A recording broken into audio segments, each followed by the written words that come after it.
किया रब ने बुलंद रुतबा हजरत ख्वाजा मोइनुद्दीन का। किया रुतबा बुलंद हजरत ख्वाजा मोइनुद्दीन का। फरिश्ते पढ़ते हैं खुतबा हजरत ख्वाजा मोइनुद्दीन। बहुत अच्छे, वाह। न क्यों दरबार हो आला हजरत ख्वाजा मोइनुद्दीन का। न क्यों हो दरबार आला हजरत ख्वाजा मोइनुद्दीन का। है जब वो नूर का बाड़ा हजरत ख्वाजा मोइनुद्दीन का। फकीरी में शहनशाही का जलवा अगर किसी को देखना हो। फकीरी में शहनशाही का अगर जलवा किसी को देखना हो तो जाकर देख लो रोजा हजरत ख्वाजा मोइनुद्दीन का। तो जाकर देख लो रोजा हजरत ख्वाजा मोइनुद्दीन का। कहते हैं करम का इल्म का बादल मदीने से चला। करम का इल्म का बादल मदीने से चला। बादल मदीने से चला और खूब हिंद के दरिया में बरसा हजरत ख्वाजा मोइनुद्दीन का। बहुत अच्छे, वाह वाह वाह वाह वाह। खुदा का फजल है, खुदा का फजल है उन पर, नबी की है अता उन पर। तो दुश्मन क्या बिगाड़ेगा गुलाम हजरत ख्वाजा मोइनुद्दीन का। हजरत गिरामी उल क़द्र ख्वाजा मोइनुद्दीन चिश्ती हसन सजजी रज़ी अल्लाह ताला अन्हु आप 530 हिजरी में मूसिल ईरान का एक शहर है, वहां पैदा हुआ। मूसिल से करीब खुरासान है, यानी कह ले ये पूरा इलाका इस वक्त ईरान के अंदर आता है। आप रहमतुल्लाह अलैह उस जगह पर पैदा हुए थे 530 हिजरी में। कितने में? 530 हिजरी में। अपने बुजुर्गों के जो तारीखी वाक़यात हैं, उनके की जो सवाने हयात है, उनकी सीरत को हमें पढ़ना चाहिए। क्योंकि जब आप उनको पढ़ेंगे ना, जब आप उनको सुनेंगे तो धीरे धीरे उनकी भी आदत व अतवार, उनकी सीरत तय्यबा, उनके अखलाक हसना आपके अंदर धीरे धीरे बैठती चली जाएगी। तो आप फिर किसी को तकलीफ नहीं देंगे, आप किसी को बुरा भला नहीं कहेंगे। आप अल्लाह रब्बुल इज्जत की बारगाह में सर को झुकाएंगे, किसी और के आगे सर नहीं झुकाएंगे। और आपके अखलाक और आदात और अतवार को देख करके गैर मुस्लिम जैसे पहले आपके आबा व अजदाद को देख करके कहा करते थे कि ये वाह ये मुसलमान है, तो मुझे अल्लाह की जात से उम्मीद है अगर आप उनकी सवाने हयात को पढ़ेंगे, हिस्ट्री और तवारीख को पढ़ेंगे, तो अल्लाह रब्बुल इज्जत आपके अंदर भी वो शऊर पैदा फरमा देगा, वो बेदारी ला देगा कि आपको देख करके भी दूसरे लोग मुसलमान होते हुए नजर आएगा। इसलिए ये सब जानने की बात है। हुजूर ख्वाजा मोइनुद्दीन चिश्ती हसन संजरी रज़ी अल्लाह ताला अन्हु ईरान के शहर मूसिल के करीब एक जगह है खुरासान, उसका एक कस्बा था सज्ज नामी। बाद बुजुर्गों ने लिखा है कि ये संजर कहलाता है, लेकिन जदीद तरीन मुहक्किकीन ने इस बात को रिसर्च करके निकाला है कि वो संजर नहीं है बल्कि सज्ज है। यानी वो जगह अभी भी आप अगर गूगल पर सर्च करेंगे या फिर तारीख की किताबों में देखेंगे तो पहले की किताबों में लिखा हुआ है कि वो सज्ज नामी जगह है। आप रहमतुल्लाह अलैह वहां पर पैदा हुए। जिस वक्त आप पैदा हुए तो आपके वालिद गिरामी जा चुके थे, यानी वफात पा चुके थे। आपके हिस्से में विरासत में तरका में दो चीजें आई, एक पंचक्की थी और दूसरा कुछ अंगूर का बाग था। बाद रिवायतों में है कि खजूर का बाग था, लेकिन सही कौल ये है कि वो अंगूर का बाग था। जब आप थोड़ा बड़े हुए तो आप बाग की रखवाली करते थे और उसकी माली करते थे और उसी से जो है पैसे कमाते थे और घर का खर्च चलता था। लेकिन धीरे धीरे ये मामला जो है 15 साल की उम्र तक पहुंचा तो आपकी मुलाकात जो है एक अल्लाह के वली से हुई। आप ऐसे ही एक दिन बाग में हजरात देखिए, हिंदुस्तान के मशहूर व मारूफ शायर, साहिबे दीवान शायर, शायर अहले सुन्नत जनाब जमशेद साहिल बरेलवी सरकार आला हजरत का फैजान करम बांटने के लिए हम आशिकाने ख्वाजा गरीब नवाज के रूबरू हो रहे हैं। मोहब्बतों के साथ इस्तकबाल कीजिए। नारे तकबीर, नारे रिसालत, हजरत जमशेद साहिल बरेलवी, मुफ्ती अवैस रजा साहब क़िबला अजहरी।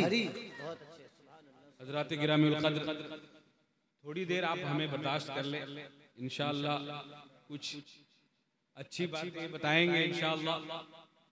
और मैं पेशावर मुकर्रिर तो नहीं, चीख चिल्लाने की उतनी आदत भी नहीं हमारी, बस चाहूंगा कि इंशाअल्लाह आप तक कुछ बातें पहुंच जाएं। और अभी आपके सामने देखे कि बड़े बड़े शोरा जिनका नाम है पूरे हिंदुस्तान में, अल्हम्दुलिल्लाह आपके सामने हैं, आपने उन्हें दावत दी है, वो मदऊ हैं, मेहमान की हैसियत से हैं और अभी आपको उनको भी सुनना है। अल्लाह रब्बुल इज़्ज़त की बारगाह में दुआ है कि अल्लाह रब्बुल इज़्ज़त हमें ऐसे ही हमेशा जिक्र करने वालों में और जिक्र सुनने वालों में हमेशा हमेशा के लिए बनाए रखे। तो मैं अर्ज कर रहा था कि हुजूर ख्वाजा खाजगान ख्वाजा मुइनुद्दीन चिश्ती हसन संजरी रज़ी अल्लाह ताला अन्हु 530 हिजरी में मूसिल के शहर सज्ज में पैदा हुए और आपके तरके में एक पंचक्की और एक अंगूर का बाग आया। आप उसी से परवान चढ़ रहे थे, आपके घर की किफालत भी हो रही थी, आप उसी से अपनी अम्मी की खिदमत भी करते थे। लेकिन जब आपकी उम्र 15 साल को पहुंची, आप इसी तरह बाग में एक दिन जो है तशरीफ फरमा थे कि एक दूर से अल्लाह के एक वली आपके बाग में तशरीफ लाए और आप आराम फरमाने लगे। तो जैसे ही ख्वाजा मुइनुद्दीन चिश्ती हसन संजरी रज़ी अल्लाह ताला अन्हु ने देखा कि एक बुजुर्ग शख्सियत आपके बाग में तशरीफ लाई है, तो आप फौरन उनकी तरफ बढ़े और खबर खैरियत सलाम और दुआ के बाद आपने फरमाया कि हुजूर मैं आपके लिए अंगूर का खोशा लाता हूँ। आप उनके लिए अंगूर का खोशा लाए और लाने के बाद आपने उनको पानी भी पेश किया।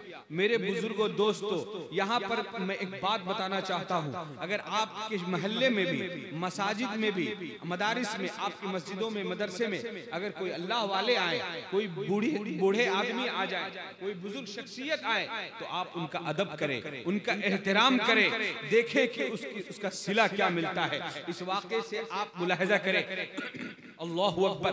हजरत ख्वाजा मुइनुद्दीन चिश्ती रज़ी अल्लाह ताला अन्हु ने जब आपकी बारगाह में, उस बुजुर्ग शख्सियत की बारगाह में पानी और कुछ अंगूर के खूशे पेश किए, तो आप रहमतुल्लाह अलैह जो बुजुर्ग आए थे वो बड़ा खुश हुए और खुश होने के बाद आपको दुआएं दी और दुआ देने के बाद फरमाया, बेटा तुम्हारा नाम क्या है? आपने कहा, आपने अर्ज किया, हुजूर मेरा नाम मुइनुद्दीन हसन है, मेरा नाम हसन है, मैं अपने वालिद की तरफ से हुसैनी और वालदा की तरफ से हसनी सैयद हूँ।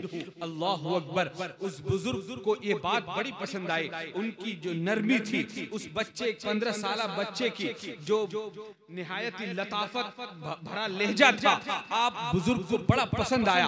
आपने आपको उसी वक्त दुआएं दी और फरमाया कि ए बच्चे तू यहाँ क्या कर रहा है, तेरी जगह ये नहीं है, तू जा, अनकरीब तेरी विलायत का सितारा हिंदुस्तान में चमकेगा, बल्कि अनकरीब तेरी विलायत का सितारा बर्रे सगीर पाको हिंद में चमकेगा और हर एक वली जो भी उस जमाने में वहां बनेगा सबका आका और मौला तू ही होगा। अल्लाहु अकबर। ये कहने के बाद वो बुजुर्ग चले जाते हैं, लेकिन ख्वाजा खाजगान के दिल में जो है अब तड़प पैदा हो गई कि मुझे भी पढ़ना चाहिए, मैं कैसे किसी का वली बन जाऊंगा, किसी का सुल्तान में कैसे बन जाऊंगा। तो ये तड़प पैदा हुई और आप 15 साल की उम्र में निकले, निशापुर की तरफ निकले पढ़ने के लिए। कहाँ? निशापुर पढ़ने के लिए निकले। ये भी एक ईरान के बगल में एक इल्म का मरकज हुआ करता था। पहले के जितने भी बड़े बड़े बुजुर्गाने दीन हैं, इमाम बुखारी और इमाम मुस्लिम रहमतुल्लाह अलैह, वो सब यहाँ पर पढ़ने के लिए गए थे। जैसे कि इस जमाने में लोग पढ़ने के लिए हिंदुस्तान में मुबारकपुर जाते हैं, अल-जामिअतुल अशरफिया, या बरेली शरीफ जाते हैं, या मुरादाबाद, या दूसरे इल्मी मराकज की तरफ सफर करते हैं, या फिर हिंदुस्तान के बाहर लिबनान जाते हैं, बैरूत, जॉर्डन, या फिर मेरी तरह मिस्र जाते हैं, इजिप्ट पढ़ने के लिए जाते हैं। उस जमाने में भी इल्म के लिए लोग सफर करते थे। चुनांचे हुजूर ख्वाजा खाजगान ख्वाजा मोइनुद्दीन चिश्ती हसन संजरी रज़ी अल्लाह ताला अन्हु भी इल्म हासिल करने के लिए निकलते हैं और निशापुर की सरजमीन पर पहुंचते हैं और इल्म हासिल करने लगते हैं। 20 साल तक आपने इल्म हासिल किया और जब वहां से फारिग तहसील हुए, उसी असना में आपकी मुलाकात आपके पीरो मुर्शिद हजरत ख्वाजा उस्मान हारूनी रज़ी अल्लाह ताला अन्हु से हो जाती है। आपकी इरादत में, आपकी बैअतुल खिलाफत में आप दाखिल हो जाते हैं। एक दिन आप उनको लेकर के हज के लिए तशरीफ ले जाते हैं। जब हज के दौरान आप तवाफ कर रहे थे तो वहां पर गैब से आवाज आती है, ए मुइनुद्दीन हसन, मांग जो तू मांगना चाहता है। आप फौरन अर्ज करते हैं, ए मालिक इन्नका अलीमुम बिदातिस सुदूर, कि तू तो हमारे दिलों का भेद भी जानता है, तू हमारे दिलों की हालत भी जानता है, तू ही जो मुझे देना चाहता है अता कर दे, मैं क्या मांगू। अल्लाहु अकबर, ये आवाज 3 बार लगाई जाती है।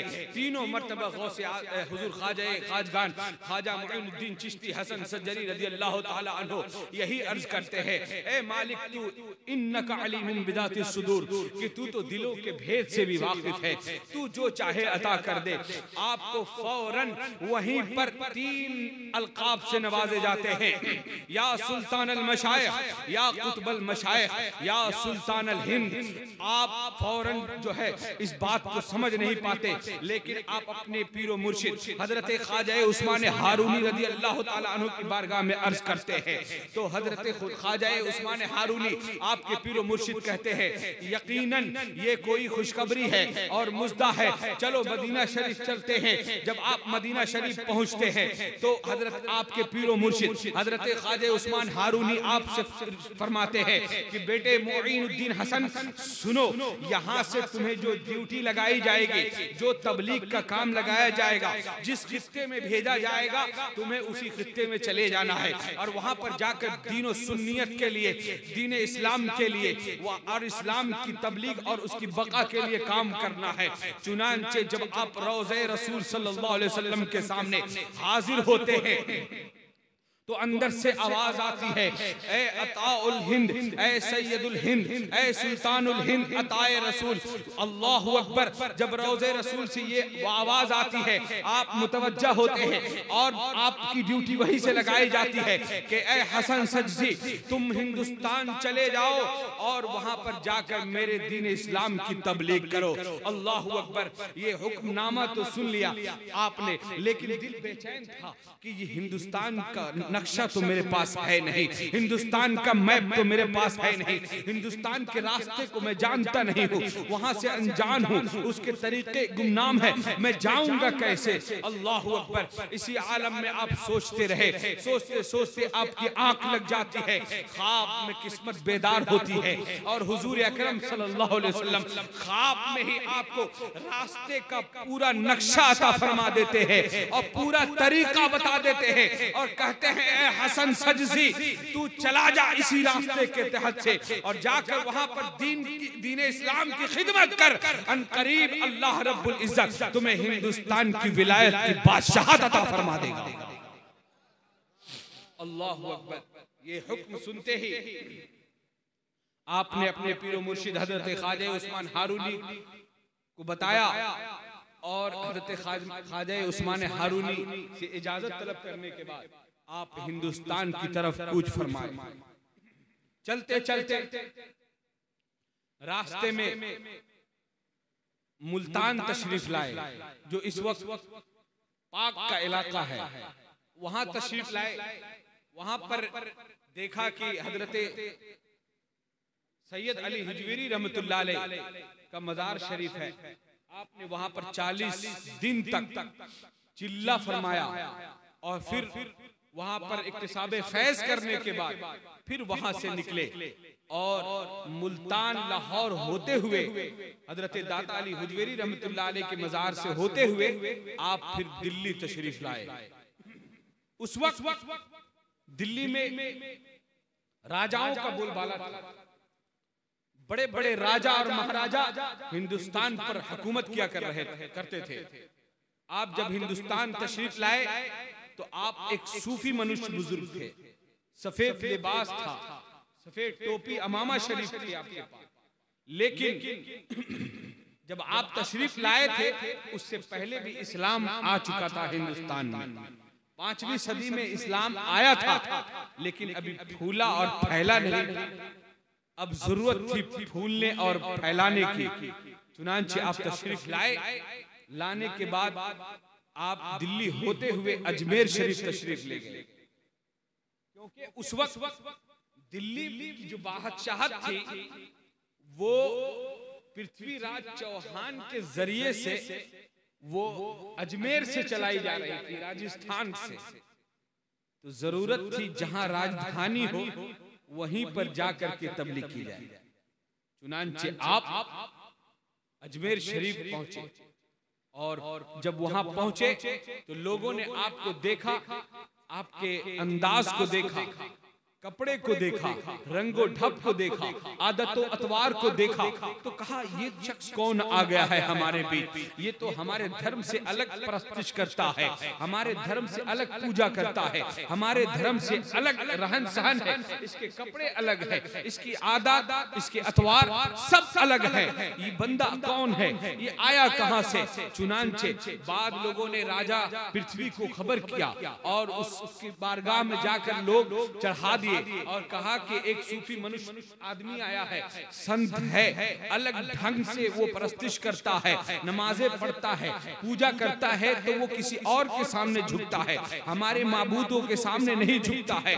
वो शायद इस नीयत से आया है कि वो आपकी हुकूमत को गिरा देना चाहता है, वो आपकी हुकूमत का तख्ता पलटने के लिए आया है। अल्लाह अकबर।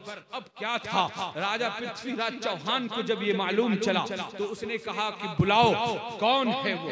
चुनांचे आप तमाम अपने दुर्वेशों के साथ आपको जब बुलाया गया, आप जब उसके दरबार में गए, जब उसके दरबार में पहुंचे तो पृथ्वीराज चौहान बड़ा अचंभा सा हो गया, हैरान सा हो गया कि ये शख्स न जिसके पास तीर है, न कमान है, न कोई तलवार है, ये कैसे मेरी हुकूमत का तख्ता पलटने के लिए आया है। वो वजीरों की तरफ मुखातब हुआ और कहा ये शख्स कैसे हमारी हुकूमत को पलट सकता है। तो वजीर ने कहा हुजूर, हो सकता है इसके पीछे कोई कमक हो, इसके पीछे कोई मंसूबा हो और ये अभी आया है और कहीं अपने हथियार छुपा करके आया होगा। चुनांचे पृथ्वीराज ने हुक्म दिया कि इस सूफी मनुष्य बुजुर्ग के जो है थैले को चेक करो, उनके जो है गुदड़ी को चेक किया गया, लेकिन कुछ नहीं निकला। सिर्फ और सिर्फ निकला तो तस्बीह निकली और एक मुसल्ला निकला और आप जिससे वुजू फरमाया करते थे और पानी पिया करते थे वो लोटे मुबारक निकला। अल्लाह अकबर। अब तो और दरबारियों के और राजाओं के परेशानी का आलम बढ़ता गया कि ये क्या माजरा है, अब ये क्या हो गया। तो फौरन राजा ने कहा, ए बुजुर्ग, आप ही बताए आप क्यों आए हैं हिंदुस्तान में और कहां से आए हैं। आपने बताया कि मैं ईरान से आया हूं और मुझे यहाँ पर हिंदुस्तान में मैं इस्लाम की तबलीग के लिए आया हूँ, इस्लाम का झंडा लहराने के लिए आया हूँ, इस्लाम का फरेरा लहराने के लिए आया हूँ। उसने जब सुना इस बात को तो कहा कि तुम इस्लाम को यहाँ लहराने आए हो, इस्लाम का अलम यहाँ पर लहराने के लिए आए हो, इस्लाम का अलम बुलंद करने के लिए आए हो और बगैर तीरों तलवार के आ गए हो। क्या तुमने पीछे की हिस्ट्री नहीं पढ़ी कि हिंदुस्तान पर जो भी आज तक आया है, जो भी हिंदुस्तान पर हुकूमत करने की नीयत से आया है या यहाँ पर कोई नई चीज लाने की कोशिश किया है तो उसे मुंह की खानी पड़ी है। तुम बगैर तीरों तलवार के कैसे आ गए। तो सुनो, हम सबके खाजगान हजरत ख्वाजा मुइनुद्दीन चिश्ती हसन सज्जी रज़ी अल्लाह तआला अन्हु ने उस वक्त क्या जवाब दिया था। और फरमाया था, ऐ पृथ्वी राज तू सुन ले, जो लोग हुकूमत के लिए आते हैं, जो जमीनों पर हुकूमत के लिए आते हैं, वो तीर और तलवार लेकर के आते हैं। उनका तकिया और भरोसा और तवक्कुल तीर और तलवार पर होता है। लेकिन जो इस्लाम की खातिर आते हैं, जो इस्लाम की तबलीग के लिए आते हैं, जो इस्लाम को सही माना में फैलाने के लिए आते हैं, उनका तकिया तीर और तलवार पर नहीं होता है, बल्कि अहमद मुख्तार पर होता है, मदीने के ताजदार पर होता है। इसलिए मेरे बुजुर्गों दोस्तों, सुभान अल्लाह, सुभान हजरत ख्वाजा मुइनुद्दीन चिश्ती हसन सज्जी रज़ी अल्लाह तआला अन्हु ने वहां पर बरजस्ता इस बात का ऐलान किया। जब ऐलान किया तो वो बादशाह मबहूत हो गया और आपको अपने दरबार से जाने के लिए कहा। चुनांचे आप बाहर तशरीफ ले आए और आने के बाद एक जगह आप ने मुतय्यन कर लिया और वहीं पर इबादत और रियादात फरमाते थे। उसी अजमेर शरीफ के इलाके में, चूंकि वहां पर पंडितों का बहुत बड़ा मठ हुआ करता था पहले, तो एक पंडित था, वो हर रोज जो है एक लोटा लेकर के जो है अपने माबूदों के ऊपर, यानी जिसकी वो पूजा करता था, मूर्ति के ऊपर दूध चढ़ाने के लिए जाया करता था। हर रोज जाता था, फिर लौट आता था। एक दिन जो है उसकी तबीयत खराब हो गई, तो उसकी बेटी ने कहा कि बाबा जान, हर दिन तो आप जाया करते थे, लेकिन ये सिलसिला टूटना नहीं चाहिए। आज आप नहीं जा पा रहे हैं, अब मैं जाऊंगी और आज अपने भगवान को, अपने माबूद को, मैं जिसकी प्रस्तिश करती हूँ माअज़ल्लाह, उसको मैं आज दूध पिलाऊंगी। चुनांचे वो लड़की, पंडित की लड़की जाती है और जाने के बाद दूध पिलाने की कोशिश करती है, लेकिन वो तो मुजस्समा था, वो पुतला था। वो माबूद जिसकी वो लोग परस्तिश करते थे, वो तो एक ढांचा था, वो भला कैसे मुंह खोल करके दूध पीता। लेकिन ये बच्ची हर रोज सुनती थी कि मेरे वालिद कहते हैं कि मैं जाता हूं सुबह सुबह अपने भगवान को दूध पिलाने के लिए। तो आखिर वो क्या बात है कि उनसे दूध पी लेते थे, लेकिन हमसे दूध नहीं पीते? हमसे कोई खता हो गई, कोई पाप हो गया है, या क्या हो गया है? चुनांचे वो बच्ची जो थी, वो पंडित की जो लड़की थी, वो वहीं पर जो है रोने और गिड़गिड़ाने लगती है और माथा पटकने लगती है कि कहीं जो है ये माबूद हो सकता है कि मेरे पापों की प्रायश्चित कर दे, मेरे गुनाहों को माफ कर दे और दूध पी ले। और वो एक कसम खा लेती है कि जब तक के मुझे माफ करके दूध नहीं पी लेगा मेरा माबूद, उस वक्त तक मैं सर पटकते रह जाऊंगी। अल्लाहु अकबर। हत्ता के वो अब सर पटकना शुरू कर देती है, पूरा खून तरबतर हो जाता है, पेशानी उसकी खून से आलूदा हो जाती है, और खून पेशानी से चलते चलते पूरा गिरेबान तक आ जाती है। लेकिन अब तक उसका माबूद जो पुतला था, जो मुजस्समा था, मुंह खोलने को तैयार नहीं, दूध पीने को तैयार नहीं। वो रो रही है, लहू लहान हो रही है।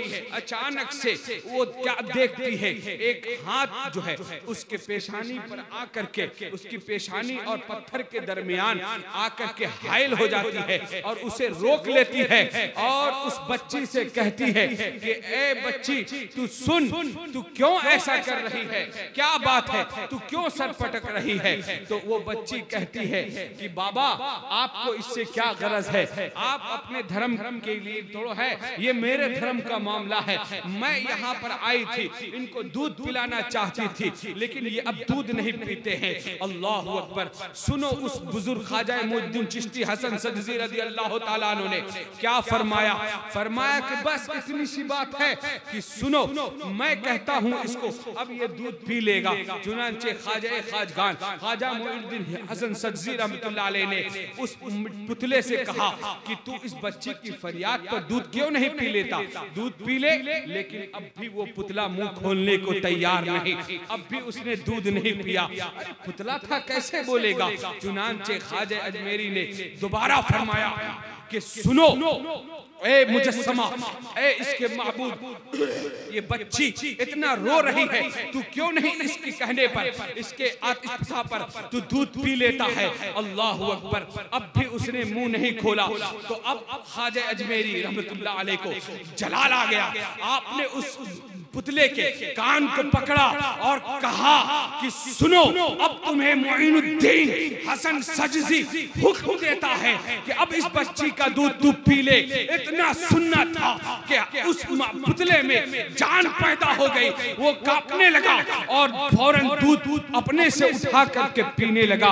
ये देख करके वो बच्ची हंसी खुशी अपने घर को चली जाती है। अल्लाहु अकबर। और जब घर को जाती है, अपने बाप से सारा माजरा बयान करती है। उसका बाप मानने को तैयार नहीं, कहता है ऐसा कैसे हो सकता है। अल्लाहु अकबर। सारे मोहल्ले के लोग जमा हो जाते हैं कि ऐसा कैसे हो गया।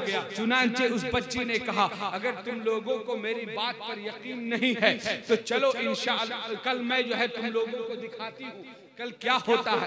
कल मैं यही बात दोहरा देती हूँ। अल्लाहु अकबर। चुनांचे सारे लोग जमा हो गए, पूरा मोहल्ला अजमेर का अब उस बच्ची के साथ रवा दवा है। पंडित और उसकी बेटी और पूरा मोहल्ला अब फिर उस पुतले के पास पहुंच जाते हैं। और पहुंचने के बाद वो लड़की फिर दूध उसको पुतले को पेश करती है। और पेश करने के बाद अल्लाहु अकबर फिर वही माजरा दोहराया जाता है। फिर वो पुतला था, कैसे पी लेता। वो तो कल हजरत ख्वाजा मोइनुद्दीन चिश्ती के कहने पर, उनके हुक्म पर ऐसा हुआ था। वो तो आपकी करामत थी, आज कैसे पी लेता। चुनांचे वो बच्ची जो है 3 मरतबा दोहराती है, लेकिन अब वो पुतला पीने को तैयार नहीं। हत्ता के वो बच्ची देखती है कि अब तो मेरी हजीमत हो जाएगी, लोगों के सामने मैं तो रुसवा हो जाऊंगी, अब क्या बनेगा मेरा। चुनांचे उस बच्ची ने अब क्या कहा, गौर से सुनो मुसलमानों, और अपने एतकाद पर जितना झूमना है झूमो। उस बच्ची ने कहा कि ए माबूद, ए मिट्टी के पुतले, तू दूध पीता है या मैं फिर उस कल वाले बाबा को बुलाऊं। तू दूध पीता है या मैं कल वाले बुजुर्ग शख्सियत को बुलाऊं। इतना सुनना था कि फिर वो पुतला हरकत में आता है और दूध पी लेता है। और फौरन जैसे ही दूध पीता है, सारा का सारा मोहल्ला फौरन भागते हुए ख्वाजा अजमेरी की बारगाह में आता है। और आने के बाद सबके सब कहते हैं कि आप ही हमारे भगवान हो। लेकिन ख्वाजा मोइनुद्दीन चिश्ती फरमाते हैं कि मैं कोई भगवान नहीं हूँ, मैं तो मालिक हकीकी का भेजा हुआ एक मामूली सा बंदा हूँ, मैं भी किसी की परस्तिश करता हूँ। चुनांचे आप ये कह करके जाने लगते हैं, लेकिन जाते जैसे ही आगे बढ़ते हैं, फौरन सारे पंडित आपके कदमों में गिर जाते हैं। और गिरने के बाद कहते हैं, ए बाबा, क्यों न तुम हमें भी उसी मालिक हकीकी की बारगाह में झुका देते हो जिसकी इबादत और परस्तिश तुम करते हो। चुनांचे मेरे बुजुर्गों दोस्तों, आपने फौरन उसी वक्त 90 लाख तकरीबन 90 लाख हिंदू और गैर मुस्लिमों को कलमा पढ़ा करके दायरे इस्लाम में दाखिल फरमा दिया। तो हमारे ख्वाजा खाजगान मोइनुद्दीन चिश्ती हसन सजजी रज़ी अल्लाह ताला अन्हु अपनी आदत से, अपने अतवार से, अपने किरदार से इस्लाम की तबलीग इस तौर पर फरमाई। आपको शायद मालूम नहीं है कि हजरत ख्वाजा मोइनुद्दीन चिश्ती हसन संजरी रज़ी अल्लाह ताला अन्हु को गरीब नवाज कहा जाता है। कभी आपने जानने की कोशिश की कि इसके पीछे क्या माजरा है? आपको लोग गरीब नवाज कैसे कहते हैं? आपका नाम गरीब नवाज कैसे पड़ गया? लोग आपको इस लक़ब से कैसे याद करने लगे? तो सुनो, रिवायतों में आता है कि आपने एक यतीम बच्चे की किफालत फरमाई थी, और उस बच्चे की ऐसी किफालत फरमाई कि उस बच्चे ने आपको गरीब नवाज से कह करके पुकारा। तो आज ये आलम है कि इतना जमाना हो गया है, आज तक लोग आपको गरीब नवाज के लक़ब से याद फरमाते हैं। आपका दरबार इतना पुरफैज है, इतना पुरफैज है कि अल्लामा शेख अब्दुल हक मुहक्किक मुहद्दिस देहलवी रहमतुल्लाह अलैह ने अपनी किताब में, मुहक्किक मुहद्दिस देहलवी रहमतुल्लाह अलैह ने अपनी किताब इस्तिजाबुद दुआई अला सलासत मकाम के अंदर लिखा है कि जिन 3 जगहों पर दुआएं कबूल होती है उन जगहों में से एक हजरत ख्वाजा मोइनुद्दीन चिश्ती का दरबार है, जहां से आज तक कोई फकीर, कोई साइल, कोई मांगने वाला खाली हाथ नहीं लौटा। अल्लाहु अकबर। इसलिए मेरे बुजुर्गों, दोस्तों, आप हजरात जितना भी अपनी किस्मत पर नाजा हो, अपनी निस्बत पर फख्र करें, कम है, क्योंकि अल्लाह रब्बुल इज्जत ने आपको हजरत ख्वाजा मोइनुद्दीन चिश्ती हसन सजजी रज़ी अल्लाह ताला अन्हो से मोहब्बत करने वालों में और उनसे ताल्लुक रखने वालों में पैदा फरमाया। मेरे बुजुर्गों, दोस्तों, सोहबत और जो निस्बत है ये अल्लाह वालों की, इसका बड़ा दखल होता है। आजकल लोग आपको बुजुर्गाने दीन से दूर करने की कोशिश करेंगे, कहेंगे कि कहां जाते हो, ये शिर्क है, ये बिदअत है, ये खुराफात है, यहां जाने की क्या जरूरत है। ऐसे फिरके चले हुए हैं दुनिया में कि आपको इस्लाम से दूर करने की कोशिश करते हैं और कहते कि वहां मत जाओ, यहां मत जाओ, वहां जाने से क्या होता है।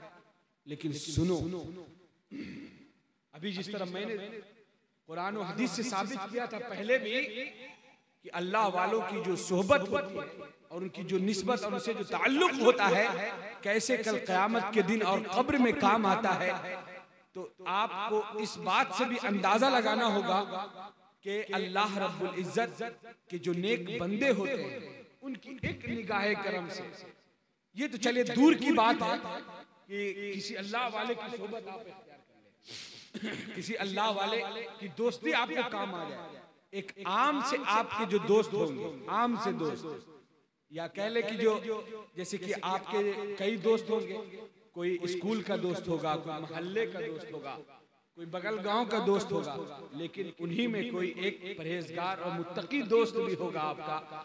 तो यकीनन जब आप किसी गलत काम की तरफ बढ़ेंगे तो वो परहेजगार और मुत्तकी दोस्त आपको जरूर मना करेंगे और आप उसके सबब से उस बुरे फेल से और बुरे काम से बच जाएंगे। मेरे बुजुर्गों, दोस्तों, इसी तरह का एक वाकया जो है पेश आया था आज से तकरीबन 1400 साल पहले के हजरत उमर फारूक रज़ी अल्लाह ताला अन्हु के जमाने में, जाहिरी हयात में, यानी आपके अहद खिलाफत में, एक बहुत बड़े अल्लाह के वली ताबेई बुजुर्ग थे, अल्लामा इदरीस खौलानी रहमतुल्लाह अलैह। आप सहाबे किराम की सोहबत में बैठते थे, लेकिन उससे पहले आपकी हालत बहुत दिगर गो थी, हत्ता कि आप दीन से, दीन इस्लाम से बहुत दूर थे।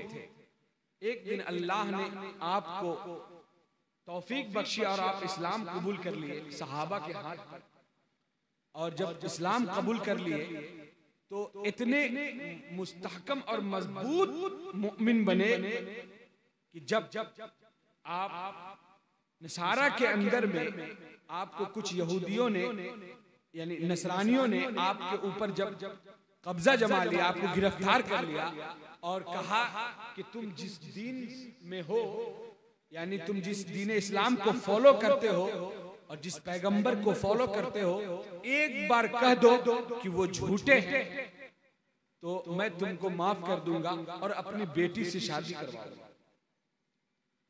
यहूदो नसारा का ये पुराना तरीका है कि वो लोग मोमिनीन को, मुसलमानों को हमेशा भटकाने के लिए अपनी बेटियों को, लड़कियों को या माल और दौलत के जरिए से भटकाने की कोशिश करते हैं। चुनांचे ताबी थे हजरत अल्लामा इदरीस खौलानी रहमतुल्लाह अलैह, आपको भी ये ऑफर मिला, एक बार कह दो बस कि वो दीन इस्लाम झूठा है और वो मुहम्मदुर रसूलुल्लाह सल्लल्लाहु अलैहि वसल्लम झूठे हैं, माअज़ल्लाह।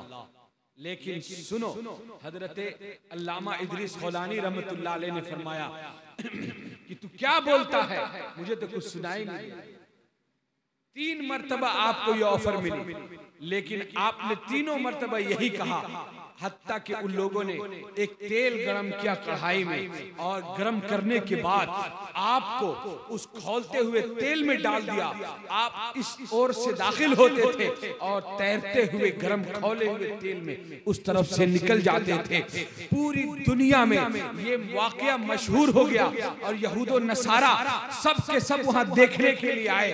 3 दिन तक आपके को तेल में डाला गया, लेकिन आप तेल से तैर करके बाहर निकल जाते थे। अल्लाहू अकबर। ऐसे आलम में नसरानी आपसे हार गए और हार कर आपको छोड़ दिया, माफ कर दिया। जब ये खबर हजरत उमर फारूक रज़ी अल्लाह ताला अन्हु को मिली तो आपने उनको फौरन बुलाया और जब आप मुस्लिम से जब मक्का मदीना शरीफ पहुंचे तो एक तरफ हजरत उमर फारूक रज़ी अल्लाह ताला अन्हु बैठ गए और एक तरफ हजरत अली रज़ी अल्लाह ताला अन्हु बैठ गए और बीच में हजरत अल्लामा इदरीस खौलानी जो कि ताबीई रसूल है, मर्तबे में कम थे, लेकिन आपको बगल में बैठाया और आपसे पूछा कि आखिर माजरा क्या है, तुम्हारे अंदर ये ईमान की सलाबत कहां से आई, तुम्हारे अंदर ईमान की ये पुख्तगी कहां से आई कि तुम इतने बर्जस्ता हो करके, इतना ठोस अकीदा रख करके उन यहूद नसारा के सामने डटे रहे। तो सुनो मुसलमानों, उन्होंने क्या जवाब दिया। उन्होंने फरमाया कि मैं जिस मुल्क से आया हूं, मैं जिस शाम से आया हूं, उस शाम में एक अल्लाह वाले की सोहबत में मैं बैठा करता था। मैंने 10 साल तक उनकी सोहबत इख्तियार की है, जिसका नतीजा यह है कि मेरे दिल में ईमान पुख्ता हो गया है। अब कोई भी ऐरा गैरा मुझे इस ईमान से फेर नहीं सकता है। उसी का नतीजा है, उसी सोहबत का असर है कि आज अल्हम्दुलिल्लाह अल्लाह रब्बुल इज्जत ने हमें यहूद और नसारा पर फौकियत अता फरमाई। तो अल्लाह वाले की सोहबत इख्तियार करने से, उनसे निस्बत इख्तियार करने से, जब आप उनकी ताल्लुक और उनसे निस्बत बना लेंगे तो आपको ये समरा मिलेगा कि आपका ईमान भी मजबूत हो जाएगा और अल्लाह रब्बुल इज्जत कल क़यामत के दिन में आपको यूं ही माफ फरमा देगा जैसे कि आपके पास कोई गुनाह ही नहीं। अल्लाहु अकबर। रिवायतों में आता है कि इंसान सोहबत से भी बहुत ज्यादा बिगड़ता है। आप सोचते होंगे कि मौलाना सोहबत पर इतना फोकस क्यों कर रहे हैं। असल में बात यह है कि इस जमाने में जो बदअकीदगी फैल रही है या इस जमाने में जो लहर चली हुई है लोगों को सुलह-कुल्ली बनने की या लोगों को ढुलमुल यकीन बनने की जो लहर एक चली हुई है, उसका वाहिद सबब यही है कि लोग इस बारे में जो है ना ढीले हो गए। मेरे उस्ताद गिरामी हजरत अल्लामा मुहद्दिस कबीर रहमतुल्लाह अलैह फरमाते हैं, अभी 3 महीना कबल जो है एक मुलाकात हुई थी एक जगह जलसे में, तो हुजूर मुहद्दिस कबीर रहमतुल्लाह अलैह फरमा रहे थे, बात चल रही थी कि मुसलमानों की बच्चियां गैर मुस्लिमों के साथ इतनी क्यों ज्यादा भाग रही है। अभी आपने सुना था ना कि लव जिहाद का मसला हुआ, बहुत सारे मुसलमानों की जो बच्चियां हैं वो हिंदुओं के साथ शादी रचा ले रही हैं। इसी मसले पर जो है बात चल रही थी तो हुजूर ने फरमाया मुहद्दिस कबीर ने कि जानते हो ये लानत हम पर यूं ही मुसल्लत नहीं की गई। पहले हमारे यहाँ ऐसा माहौल नहीं था कि जो है किसी भी कास्ट में शादी कर लो, किसी भी धर्म में शादी कर लो। ये मामला उस वक्त पैदा हुआ जब हमने वहाबियों देवबंदियों के साथ, गैर सुन्नियों के साथ नरमी का इख्तियार फरमाया, नरमी का मामला इख्तियार किया। जब हमने उनके साथ उठना बैठना शुरू किया तो अल्लाह रब्बुल इज्जत ने हमारे दिल को मजरूह कर दिया और हमें उनकी बातें अच्छी लगने लगी। फिर एक दिन ऐसा भी आया कि अल्लाह रब्बुल इज्जत ने हम पर ये लानत मुसल्लत कर दी कि हम मुसलमानों की बच्चियां गैरों के साथ भाग रही।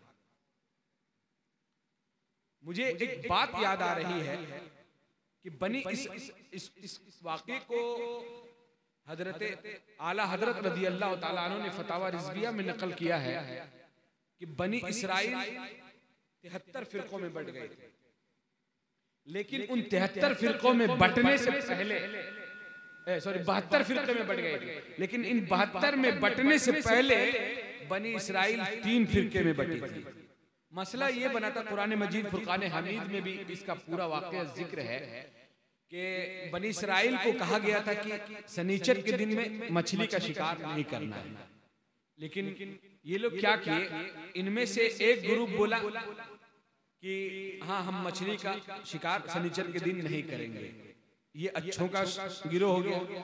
एक फरीक बोला कि हम करेंगे, तो अल्लाह रब्बुल इज्जत ने फौरन कहा कूनू किरदतन खासीन कि सब के सब धुतकारे हुए बंदर बन जाओ। तो सब के सब का चेहरा मस्क हो गया और सारा का सारा उस वक्त का जो एक गिरोह था बनी इसराइल का बंदर बना दिया गया। अल्लाह।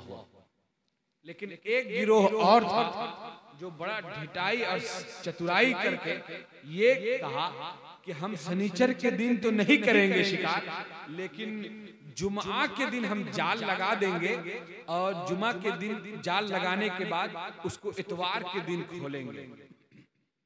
चुनांचे अल्लाह रब्बुल इज्जत ने उस कौम पर भी अजाब नाजिल फरमा दिया। लेकिन ये जो गिरोह था, जो पहला गिरोह था, जिसको मैंने कहा था कि ये इसने साफ इनकार कर दिया कि हम जो है शिकार करबे नहीं करेंगे, लेकिन इनका नर्म रवैया था किसके साथ, उन दोनों ग्रुपों के साथ। तो अल्लाह रब्बुल इज्जत ने इनका दिल भी उन दोनों गिरोहों के दिल से मिला दिया। तो आलम ये बना कि ये लोग भी एक दिन गुमराह हो गए और शनिचर के दिन शिकार करने लगे। तो अल्लाह रब्बुल इज्जत ने पूरी की पूरी कौम पर अजाब नाजिल फरमा दिया। इसलिए मेरे बुजुर्गों दोस्तों, आज मेरी पूरी तकरीर का खुलासा यही था कि जिस तरह से आप अल्लाह के वलियों का हजरत ख्वाजा मुईनुद्दीन चिश्ती हसन संजरी रज़ी अल्लाह ताला अन्हु की याद में ये महफिल सजा रहे हैं, उनकी निस्बत कायम कर रहे हैं, ठीक उसी तरह उनकी सवाने हयात को पढ़े, उलमा की सोहबत इख्तियार करें। इंशाअल्लाह रहमान जब आप ऐसे उलमाए किराम की सोहबत में बैठेंगे, औलिया से फैज़ हासिल करेंगे, तो अल्लाह रब्बुल इज्जत आपके दिल को मजबूत करेगा। जब बड़े से बड़ा तूफान आ जाएगा लेकिन आपके ईमान को हिला नहीं सकेगा, और कल कयामत के दिन में भी अल्लाह रब्बुल इज्जत आपको बख्शिश का परवाना आपके दाहिने हाथ में अता फरमाएगा और कहेगा, ए मेरे बंदे जा झूमते हुए जन्नत में। आप झूमते हुए जन्नत में चले जाएंगे। बड़े ही खुश नसीब हैं मुरादपुर के लोग, इस मोहल्ले के लोग, इस महफिल के सजाने वाले हजरात, यहाँ के मुआमिनीन, कारकुनान, रजाकारान, अइम्मा, खुतबा, शोरा, सब मुबारकबाद के लायक हैं, जिनकी काविशों और जिनकी मेहनतों का नतीजा है कि अल्लाह रब्बुल इज़्ज़त ने अपने महबूब बंदों के तज़किरे के लिए ऐसी महफिल सजाने की तौफीक अता फरमाई है। बड़े ही मुबारकबाद के लायक हैं आप कि आपकी निस्बत हुजूर ख्वाजा खाजगान ख्वाजा मुईनुद्दीन चिश्ती हसन सजसी रज़ी अल्लाह ताला अन्हु से है। आपको शायद मालूम हो कि निस्बत एक ऐसी शय है, निस्बत इतनी बड़ी शय है कि अगर किसी अदना से को आला से अगर निस्बत हो जाए, अगर किसी छोटी सी चीज की निस्बत ताल्लुक अगर किसी बड़ी शय से हो जाए तो वो छोटी शय भी, छोटी सी चीज भी बड़े में शुमार होने लगती है। तो इस हवाले से भी आप बड़े ही मुबारकबाद के लायक हैं कि आपने हुजूर ख्वाजा खाजगान ख्वाजा मुईनुद्दीन चिश्ती हसन संजरी रज़ी अल्लाह ताला अन्हु की मोहब्बत में उनकी निस्बत से ये महफिल सजाई है। महफिल सजाने और निस्बत के ताल्लुक से बड़े ही मुकालमे हैं, मकाले हैं, बातें हैं, लेकिन उसमें जो मेरे नजदीक सबसे अच्छी बात यह है कि निस्बत ही वो शय है जिसने एक कुत्ते को, जिसे आप हजरात भी जानते होंगे, उस कुत्ते को कहते हैं कितमीर, यानी असहाबे कहफ का कुत्ता।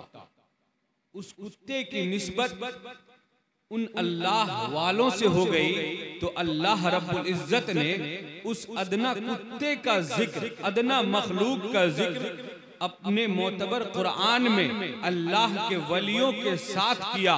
और इतने ही पर बस नहीं, उलमा फरमाते हैं कि अनकरीब क़यामत के रोज अल्लाह रब्बुल इज्जत उस कुत्ते को इंसानी शक्ल देगा और उसको इंसानी शक्ल में मुशक्कल फरमाने के बाद उसे और कहीं नहीं रखेगा, बल्कि उन्हीं असहाबे कहफ के साथ अल्लाह रब्बुल इज्जत उस कुत्ते को भी जन्नत में जगह अता फरमा देगा।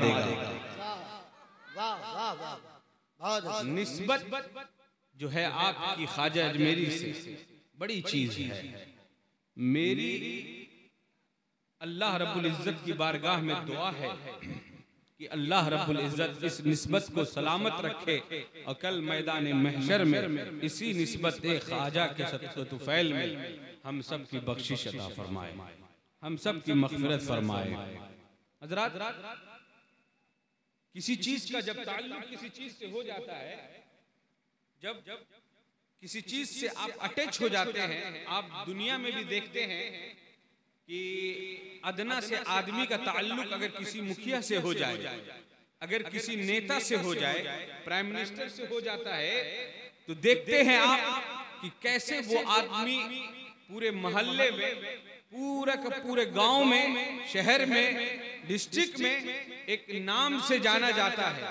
बज़ाहिर उसके पास तो कुछ होता नहीं, लेकिन निस्बत की वजह से उसका मर्तबा बढ़ जाता है। इसको और करीब से समझिए। निस्बत को समझाने के लिए मैं एक वाक़या और एक इबारत अल्लामा काजी अयाज मालिकी रहमतुल्लाह अलैह की किताबुश शिफा से नकल करता हूँ और यहाँ आपके सामने बयान करता हूँ कि हजरत काजी अयाज मालिकी रहमतुल्लाह अलैह से पूछा गया कि हुजूर आप बताएं कि रूए जमीन में सबसे अफजल जमीन कौन सी है, सबसे अच्छी और अफजल जगह कौन सी है।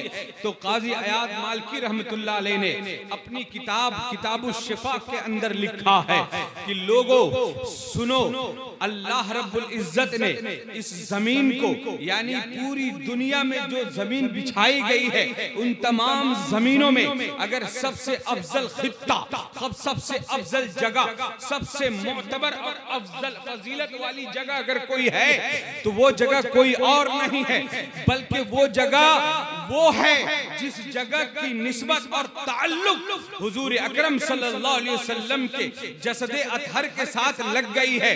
मालूम क्या हुआ कि अर्श कुर्सी से भी अफजल है, हजर शजर से भी अफजल है, मसाजिद से भी अफजल है। मेरे बुजुर्गों दोस्तों, मुझे कह लेने दिया जाए, सिर्फ उस जमीन की निस्बत अल्लाह के महबूब सल्लल्लाहु अलैहि वसल्लम के जस्ते खाकी से हो गई तो अल्लाह रब्बुल इज्जत ने उस जमीन को तमाम रूए जमीन पर अफजलियत करार दे दी।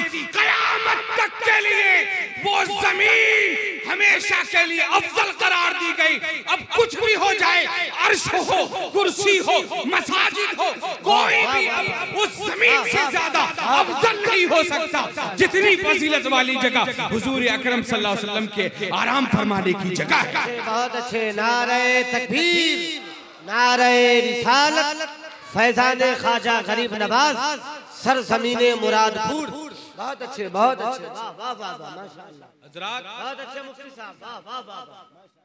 तो आप बहुत ही मुबारकबाद के लायक हैं, खुशनसीब हैं कि आपका ताल्लुक, आपकी निस्बत जो है वो हुजूर ख्वाजा पाक से माशाअल्लाह। हर साल मुझे मालूम हुआ कि ये लोग महफिल सजाते हैं, हर साल महफिल सजाते हैं, और इस महफिल में जो लोग भी हिस्सा लेते हैं वो मुबारकबाद के लायक हैं और उनके लिए बुशरा है, खुशखबरी है कि अल्लाह रब्बुल इज्जत उनका शुमार अल्लाह अपने नेक बंदों के जुमरे में फरमा लेगा।